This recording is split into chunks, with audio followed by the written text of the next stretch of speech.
4, 3, 2, 1। उपाध्यक्ष महोदय, मैं प्रस्ताव करता हूं कि आम चुनावों के बाद भारतीय लोकतंत्र की जो शक्ति प्रकट हुई थी, आज उस पर आघात लगाया गया है। शांतिपूर्ण तरीके से एक क्रांति करके जनता ने अपनी इच्छा से अपनी सरकार चुनने के जिस मताधिकार के महत्व का परिचय दिया था, आज उस अधिकार पर चोट मारी गई है। आज राष्ट्रपति ने एक घोषणा करके हरियाणा की निर्वाचित विधानसभा को भंग कर दिया।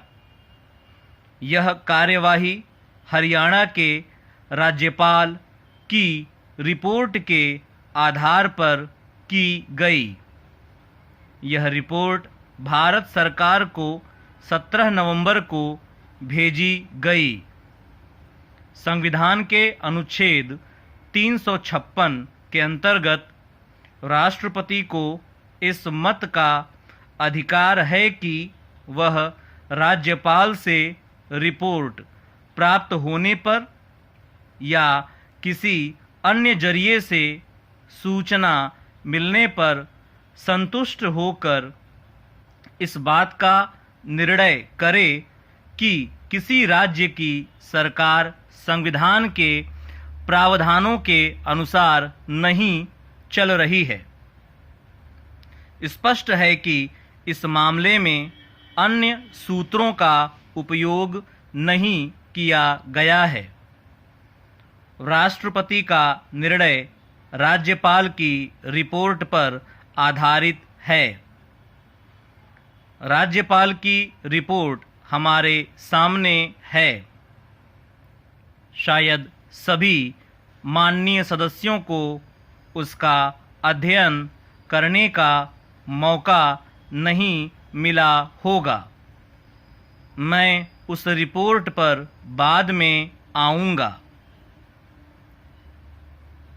किसी राज्यपाल से रिपोर्ट प्राप्त होने पर किसी राज्य का शासन संविधान के प्रावधानों के अनुसार नहीं चलता तो केंद्र सरकार इस बात के लिए बंधी हुई नहीं है कि वह राज्यपाल की रिपोर्ट को स्वीकार करे। केंद्र सरकार को राज्यपाल की रिपोर्ट पर विचार करना है, किंतु वह राष्ट्रपति को यह सलाह दे सकती है कि राज्यपाल की रिपोर्ट के आधार पर अभी संबद्ध राज्य में संविधान को स्थगित करने का अवसर नहीं आया है। मेरी पहली शिकायत केंद्र सरकार से है कि क्या केंद्र सरकार आंख मूंद कर राज्यपाल की रिपोर्ट को स्वीकार करेगी? क्या केंद्र सरकार ने स्वयं अपनी बुद्धि से, अपने विवेक से हरियाणा के राज्यपाल की रिपोर्ट पर विचार किया? मैंने जो प्रस्ताव दिया है उसमें इस बात पर खेद प्रकट किया है कि केंद्र सरकार ने हरियाणा के राज्यपाल की रिपोर्ट को अस्वीकृत नहीं किया। मैं गृह मंत्री से जानना चाहूँगा कि ऐसा क्यों नहीं किया।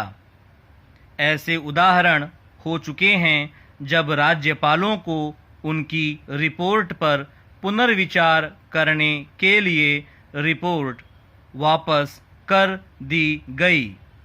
इस मामले में केंद्र सरकार ने यह रुख क्यों नहीं अपनाया है?